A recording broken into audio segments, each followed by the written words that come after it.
We'll now take a look at creating venues and groups. To do this, we need to be in management, so we're going to click the menu option on the left hand side, down to management, and then select venues. The page will load with a number of options on the top, and by default you'll start on the details tab. It won't give you information already entered, but we're going to click onto the venues and groups,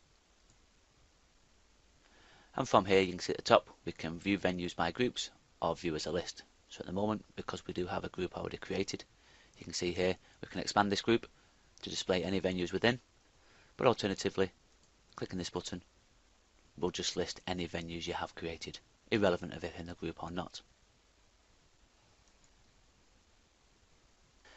To create a new venue, you can see at the end of each, either the customer, an existing venue, or a group, you have the menu option. Clicking onto here, you can see when doing this against the customer, we can add a new venue, or we can add a new group. When it's just the venue, we have the option to edit the details, or impersonate or duplicate, so a quick way of creating a new venue. Or when you have a new group, you have the ability to add a new venue within this group directly, or to add a group within a group. And again, edit the ones you've already have created.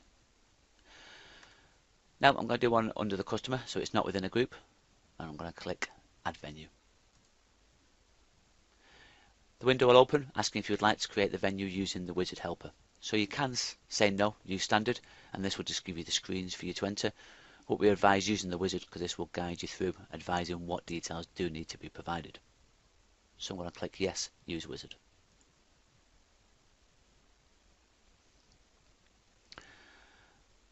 The wizard window will open. As you can see, we're at stage 1, and at the top it's telling you there's 4 stages to complete. And it's telling you here to enter the venue details in the form below. So as I scroll down, you can see here we have a number of fields to complete. Venue name, display name, group, industry sector. And as you can see, the ones where we have to fill in have an asterisk next to them, and also a grey tick currently, or if it's already been completed, a blue tick. So we need to make sure we've completed at least a minimum bits of information. So I'm going to very quickly add some details in here. Now once you've filled in the required fields, you can see at the bottom, you can select whether this is a moving venue or not. So if you have a moving venue, you can see the location type will give you moving options, so aircraft, boat, bus. Whereas if this toggle is switched off, these will be static locations. You can then enter the longitude and latitude if you know these details, and these are set by default, but we can change these at a later time. So all the details have now been completed. I can click Next.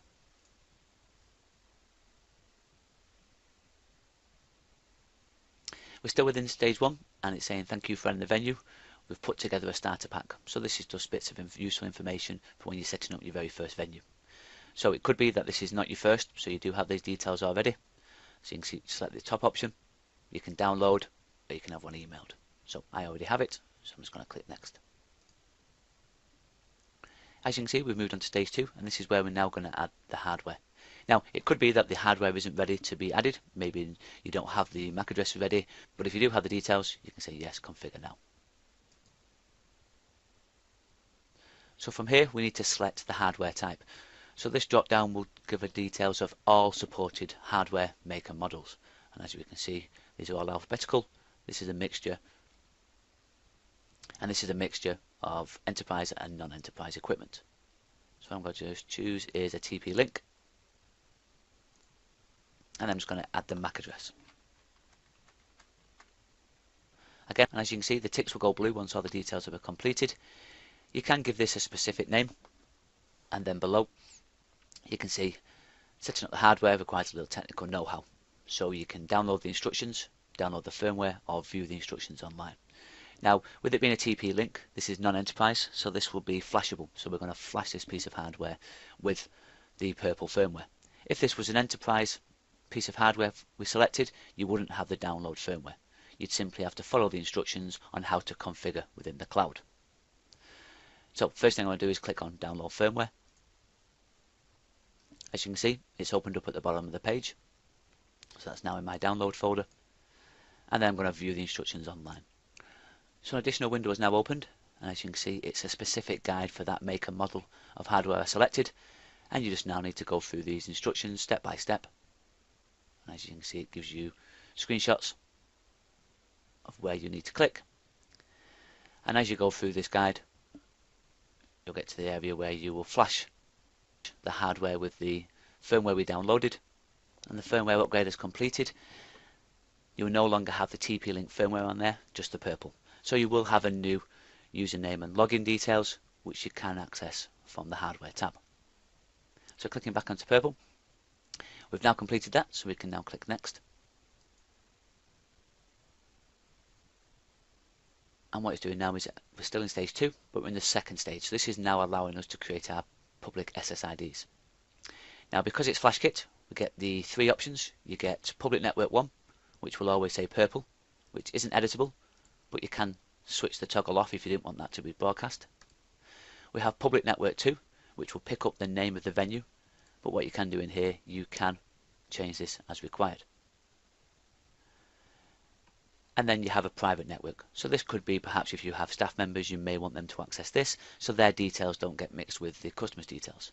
And again, the option to edit the SSID name and also the WPA2 key. Again, once you're happy with these, click next. Stage 2 is now complete, and we're now on to stage 3, which is the social configuration. So this is where now we're going to set up which social networks we want the users to be able to use to log into our venue. Again, we can skip this, but I'm going to click yes, thanks. So we get a drop down, and these are all the available social networks we're allowed to add for this particular venue. So let's select the first one, which is Facebook. So you could type in your Facebook page name for your company, click lookup, and that would then find it and assign it to the venue so that you're able to get the likes. But I'm going to say next. So I've now set up Facebook, so that will now allow my users to log in with Facebook. So if I did want to allow them to use any of these others, then you would also need to select these. And the same principle applies. Type in the name, click lookup, or leave it blank, and click next. So I'm going to click next again, and as you can see now we're on stage 4, venue wizard finished. Would you like to create another venue? So we can click yes, which will then allow us to add another venue, but I'm just going to say no. The page will load. And as you can see, there's the venue name. Scrolling down, all the details you've added in there. And again, as you click through here, there's your hardware, the access methods you've activated. And then you have a number of additional options, such as linking network settings and tiered bandwidth, which is covered in the overview. Back into details, you can edit this information. So if you did notice a mistake, you can change and then click the Save Changes button, and then that will obviously reflect for the venue. So let's now look at creating a group. So I'm going to click back to view at company level, into venues and groups, and as we can see there's our new venue, and I've got already a group created, but I'm going to create an additional group, and I'm going to create a group outside of this group and under the Ocean Hotel Company. So again, I'm going to click on the menu option, but this time select Add Group.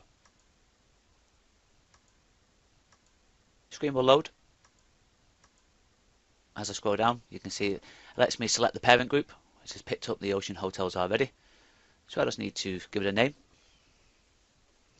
I've then got options to add an address details if required. As you can see, it's not a required field. I'm just going to click at the top, Add Group. My new group has been created, and as you can see, it appears at the bottom. There's currently no venues within there, and if I want to place a venue within this group, you can see my mouse changes depending on what it's hovering over. If it's hovering over a venue name, you can see it turns into a pointer, so I can click and jump into that venue.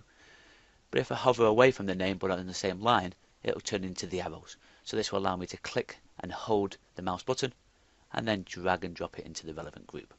So I'm going to drop this into the training group. As you can see, the group has changed to a 1. It's expanded to show me that venue. And you can create as many groups as required.